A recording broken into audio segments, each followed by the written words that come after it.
Hello, my name is Wendy Ross, and I'd like to welcome you to the fourth program in the Conflict Management Skills for Poll Workers training series.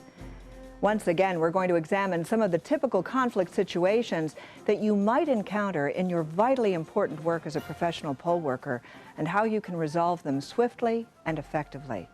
And once again, we have a new, fun format for our training. We all love top 10 lists, and in this video, we have one for you. It's entitled, The Top 10 Characteristics of Highly Effective Poll Workers.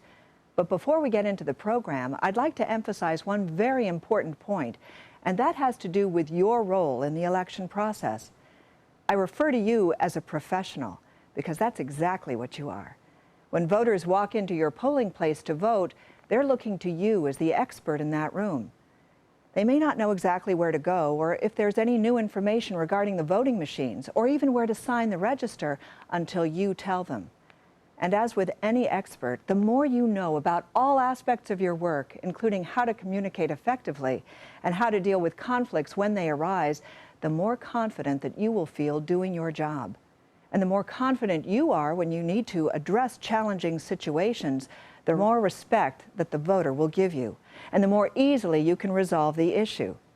So while our overriding objective in this training is to make certain that every single person who is eligible to vote actually does, another important objective in this training is to help you do your job more effectively so that you can enjoy the process.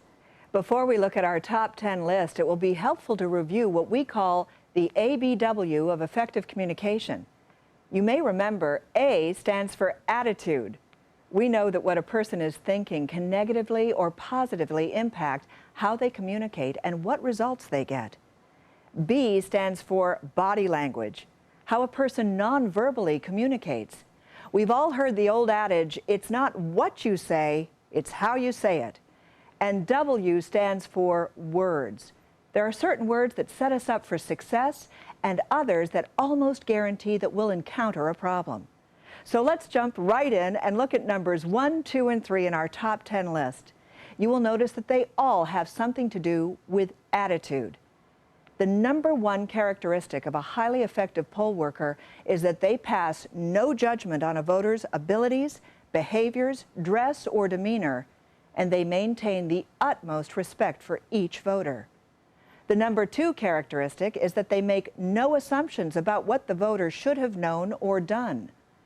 And the number three characteristic is that in an effort to provide excellent customer service, they always remain solution-oriented and view any problem or challenge not as an annoyance, but as an opportunity to help. We're going to look at how embodying these first three characteristics can set you up for success. But first, let's watch how the absence of them can cause a problem in the following scene. All right. Okay, no, dude, listen. No, dude, listen, I gotta go. Really, I'll talk to you later, man. Bye-bye. Hi, I'm here to vote in the governor's race. What do you need from me? I need a signature and a photo ID.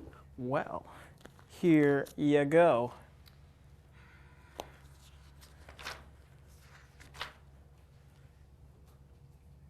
No, you can't vote in that race.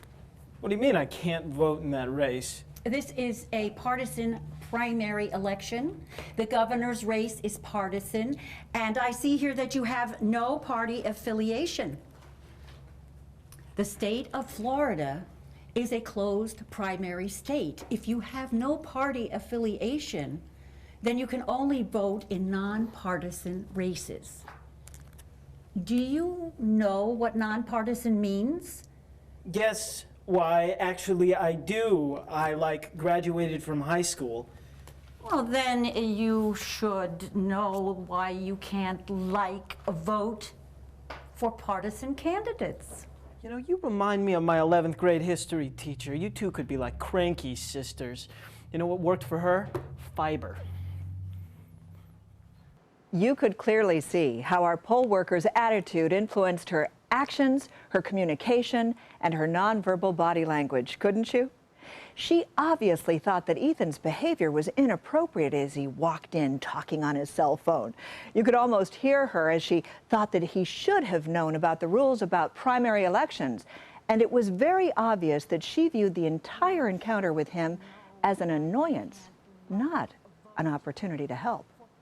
As we replay this scene, notice the difference when our poll worker simply maintains a positive, helpful attitude, demonstrates respect for the voter, and excellent customer service skills.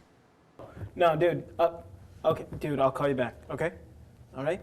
Thank you, man. Bye-bye. Hi. I'm here to, vote in the governor's race. What do you need from me? Great. I need a signature and a photo ID. Okay, here you go. Okay, let's see. Oh, here you are. Oh, I'm so sorry, Mr. Weiss, but you aren't eligible to vote in the governor's race. You can only vote a nonpartisan ballot. What do you mean I am not eligible to vote in the governor's race? Well, this is a partisan primary election. The governor's race is a partisan race. And I see here that you are not registered with any party. And the state of Florida is a closed primary state. If you have no party affiliation, then you can only vote in nonpartisan races. And I'm so sorry. I didn't know that. That is such a major bummer. I'm sorry. I know it can be a bit confusing. Here, let me get you a nonpartisan ballot. And you be sure to come back and vote in the governor's race in the general election. Will do. Thank you so much. You could clearly see the difference, couldn't you? Our poll worker was very effective at her job because she did not pass judgment on the voter's actions or his lack of information. And she also seemed to view his problem as an opportunity to help and to clear up his understanding of Florida law. She was very respectful and gave great customer service. The bottom line is this: maintaining a positive, helpful attitude will help you create a more positive experience and a more productive outcome, not only for the voter, but for you as well. Let's now take a look at numbers 4, 5, and 6 of the top 10 characteristics of highly effective poll workers. You'll notice that they all have to do with the B in our ABW of effective communication. And B stands for body language. The number 4 characteristic is this: a highly effective poll worker greets each voter with good eye contact and a welcoming smile. The number 5 characteristic is that they keep their voice level, pleasant, and calm, and their body relaxed and non-aggressive. And the number 6 characteristic of a highly effective poll worker is that they listen attentively and do not interrupt the voter. Watch now as our next poll worker fails to embody these characteristics as he interacts with a voter who shows up without a picture ID. Excuse me? Are you ready for me? Yes. Well, I don't exactly know what you want. I just moved here from out of state, and I'm not sure what the Florida requirements are. I need an ID with your signature and photo on it. Oh, well, I have this. Will this do? No, you need an ID with your signature and photo. Oh, I don't think I have one with a picture on it. Wait, here's a picture of me and my son. Well, that's nice, but it's not exactly ID. I'm sorry, you have no choice but to vote using a provisional ballot. But I registered when I first moved here, and if my name's on the register, I really don't see why I have to... Ma'am, I didn't make the rules. It's Florida's law. You must have an ID with a signature and a photo on it. Actually, on the ID. Well, even if my name's on the It register? doesn't matter. If you still want to vote, you can vote now using a provisional ballot. Well, what's that? It means you can vote now, but your vote won't count until they can verify your signature. And if they can, then your vote will count. What do you mean, if they can? If they can. I'm sure you saw how our poll worker failed to embody any of those 3 all-important body language characteristics of a highly effective poll worker. He didn't make eye contact with the voter when she approached. In fact, he didn't even look up at her until she said, Excuse me? He never smiled. His face and body language looked anything but relaxed and pleasant, and he interrupted her several times. If my name's on the register, I really don't see why I have to... Ma'am, I didn't make the rules. It's Florida's law. And in terms of his voice, even though he said the words, "I'm sorry," he surely didn't sound like he was sorry. All these behaviors not only didn't help the situation, they actually seemed to escalate the tension, especially since he also failed to apply the top 3 positive attitude characteristics we discussed in the first scenario. He clearly viewed the voter and her problem as an annoyance. He seemed to think she should have known Florida law, and clearly did not approach the situation as an opportunity to be of help and service. In terms of the final outcome, well, I'm not sure exactly how this is going to end up, but it certainly doesn't look promising. Let's replay the scene, and this time, notice how our poll worker not only embodies all the elements of good nonverbal body language, but he also has a noticeably more positive attitude. Well, hi there. Hi. I just recently moved here from out of state, and I'm first time voting in Florida, and I'm not sure what the Florida requirements are. Oh, well, first of all, let me say welcome to Florida. Oh, thanks. And all I'll need is an ID with your signature and photo. Well, I've got this. Will this do? Oh, I'm sorry, Miss Russell. This doesn't have a photo on it. It does have your signature, but we'll need one with your photo as well. I don't think I have one with a picture on it. Wait, here's a picture of me and my son. Oh, that's lovely. But it's not exactly proper identification. You must have one of these forms of ID. I don't have any of these with me. Don't worry, I have a solution for you. You can still vote today using a provisional ballot. Oh, but I registered when I first moved here, and my name's on the register. I don't see what difference it makes. I totally understand. However, it is Florida's law, and accordingly, we have to follow it. Even if my name's on the register? Yes, ma'am, even if your name is on the register. However, you can still vote today using a provisional ballot. Provisional ballot, how does it work? It's very simple. You fill it out, we send it in. And once they verify your signature, then your vote will count. In fact, the supervisor will contact you later on to let you know whether or not your ballot was counted. And if not, why? Okay, that sounds good. I'll do that. Thanks. Thank you. Now that was excellent service, demonstrated by a very skilled poll worker with a positive, helpful attitude and appropriate body language. Did you notice how our poll worker actually sensed that someone was approaching his table, looked up, and greeted her with a warm, welcoming smile?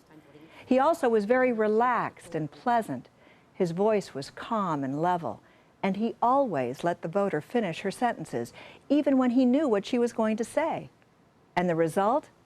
A happy voter who's been given excellent customer service, a very positive experience, and a practical solution to her problem. Now let's move to the 7th and 8th characteristics on our list. And as we do, you will notice they both have something to do with words, the W in the ABW of effective communication. The number 7 characteristic of highly effective poll workers is that they liberally use polite phrases like, "I'm so sorry," "Thank you," "I understand," "I appreciate your patience," "No problem," "I want to help." I can certainly see why you would think that. And "welcome."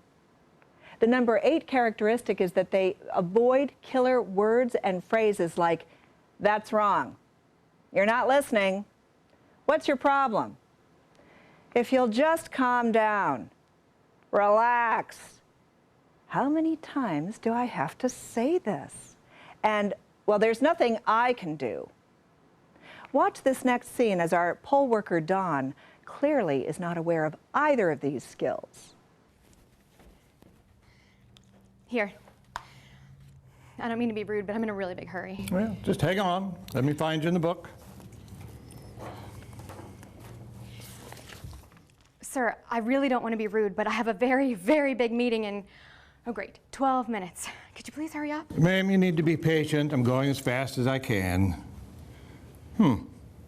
Well, seems that you have a problem. You're not in the register. Have you moved? Well, yeah, to that new subdivision north of town, but what difference does that make? Well, means you can't vote here. What? Why not? This is the precinct where I've always voted. I don't understand what the difference is. I'm a voter, I'm registered, I want to vote. Help me out here. Price, you're not listening to me. You cannot vote here. You have to vote at your new polling place. But I don't even know where that is. Miss Price, you need to relax and calm down. Okay. Okay, this is the part where you don't get to tell me to calm down. I'm asking you for an explanation and you're telling me to calm down? Okay. All right, listen, just give me one of those provisional things. Provisional ballots. Yeah, give me one of those. Sorry, that won't do you any good. You can fill it out, but it still won't count. Is it your mission in life to keep people from voting? Because if it is, you're doing a great job. What is your problem? I'm certain that you can clearly see where this one is heading. And once again, we notice that the killer words and phrases that Don was using not only didn't fix the problem, they actually made matters much worse. Words like, Just hang on. You need to relax and calm down. What is your problem? are like putting fuel on a fire. Don also violated all the other characteristics we've talked about today. In terms of attitude, he seemed far more interested in taking a stand than in helping the voter resolve her issue. Plus, his body language was accusatory and aggressive, and he didn't greet the voter with immediate eye contact and a smile. Let's look at the scene another way now. Watch Don as he avoids all those killer phrases and generously uses some of the polite, customer-focused words and phrases. And notice how much easier it is to come to a peaceful resolution, regardless of whether the outcome is what the voter originally wanted or not. Welcome. Here. I don't want to be rude, but I'm in a really big hurry. No problem. Let me find you in the book. Sir, I really don't want to be rude, but I have a very, very big meeting in, oh great, 12 minutes. Can you please hurry up? No problem. I'm sorry, Miss Price. You don't seem to be in the register. Have you moved recently? Well, yeah, out of that new subdivision north of town, but what difference does that make? According to Florida law, you must vote in the same precinct where you currently live. I'm so sorry. But this is the precinct where I've always voted. I don't understand what the difference is. I'm a voter, I'm registered, I want to vote. Can you help me out? Miss Price, I can certainly understand how you'd be frustrated by this, and I would be too. But listen, I know you want to vote. Let's figure out how to make that happen. See the man over there in the apron? He can take you to the computer and look up your new precinct for you. Is that okay? Not really. I have to get to this meeting. Well, how about this? Let me give you the number for the supervisor of elections. You can call them. Then after your meeting, you can go over there and vote. Okay, but why can't I fill out one of those provisional ballots here? You can, but we want your vote to count. For that to happen, you need to be at your correct precinct. Do you want the supervisor's number? Okay, I guess so. Ms. Price, again, I'm so sorry this happened, and I very much appreciate your understanding our need to follow the rules on this. No, it's okay. I appreciate your help. Thanks. I'll call her office. All right. Okay. This is one of those before and after situations that is literally like night and day. In this scene, Don's use of the wonderfully customer-focused words and phrases were very effective. Words like, I'm so sorry. No problem. Welcome. I can certainly understand how you'd be frustrated by this, and I would be too. I very much appreciate your understanding our need to follow the rules on this. let the voter know that he was very concerned about her plight and sincerely wanted to help. His friendly, positive attitude was extremely evident as he stayed focused on finding a solution for the voter.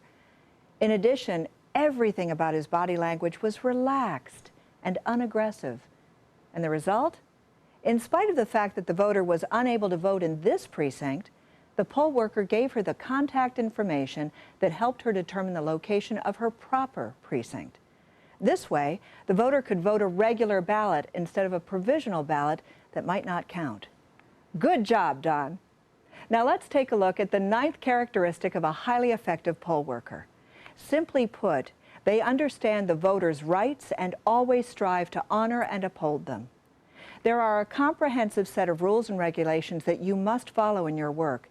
And while I'm certain that you are very committed to always doing the right thing and making the right choice, you may encounter a few situations where there could be some doubt or a very strong opinion about what is or is not allowed or should not be allowed. I'd like to show you one scene where two of our very well-meaning poll workers simply appear to have some strong opinions about whether or not a certain voter should be allowed to vote. Good morning. Buenos días. Yo quiero I1. Oh, I'm sorry. Wait just a minute. Let me get somebody for you. Buenos días. Sí, ¿cómo Me puedo ayudar? gustaría votar. Oh, sí, tiene la Should that be allowed? How can he read the ballot? I think if you can't speak English, you shouldn't be able to vote. I agree. Here's the bottom line. If a person is registered in the state of Florida, he or she is entitled to vote, regardless of what language they speak or do not speak. It's the law. In fact, in some jurisdictions, multi-language ballots are required. Either way, it is your job to make certain to provide the best customer service you can to every single eligible voter to ensure that they are able to cast their ballot. And a situation like this is one of those opportunities where you can use all the characteristics of a highly effective poll worker, and particularly the very first one. Remember what that was? The number one characteristic of a highly effective poll worker is that they pass no judgment on a voter's abilities, behavior, dress, or demeanor, and they maintain the utmost respect for each voter. So in a case like this one with Mr. Gonzalez, who is very qualified and capable of voting in this election, you have a few options.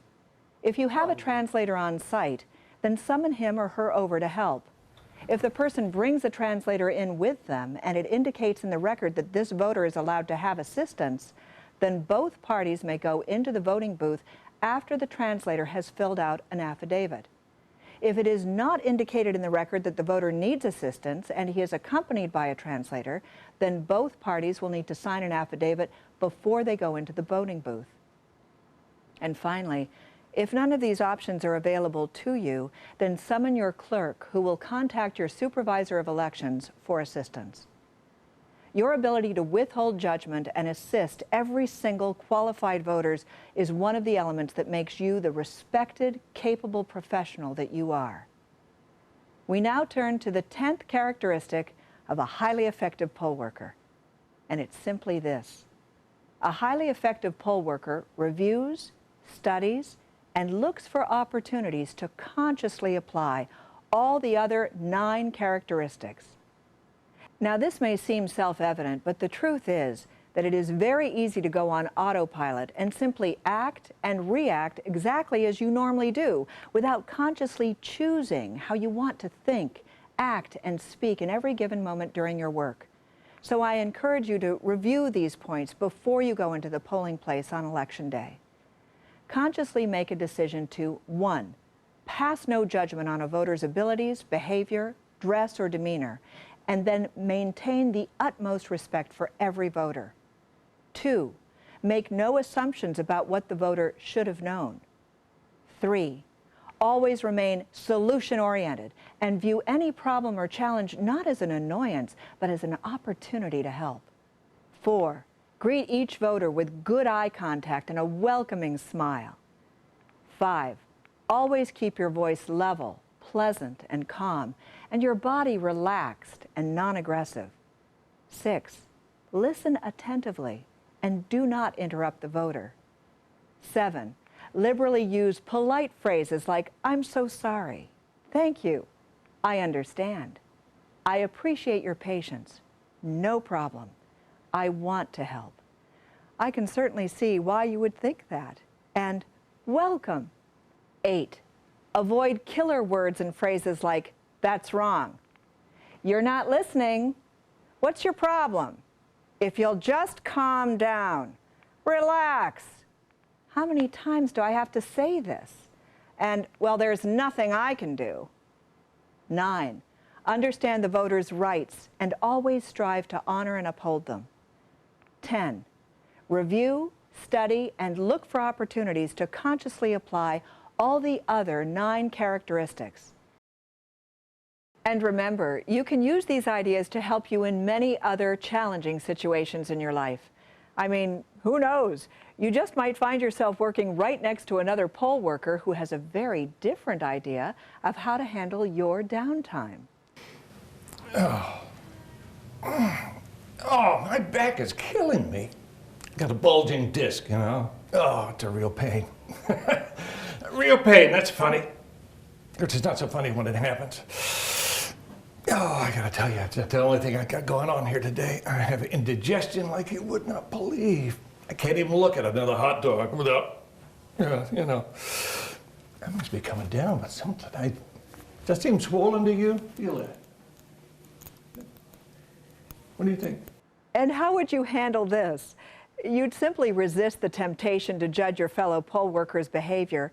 Do a little attentive listening, smile, and think to yourself, I'm so glad I'm not him.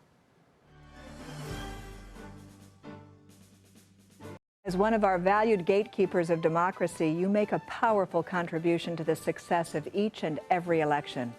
Because of you, every qualified voter is able to exercise their cherished right to make their voices heard on the issues that are important to them. So let me conclude by saying, on behalf of every single person who walks into your polling place and has the benefit of your knowledge, assistance, and dedication, thank you.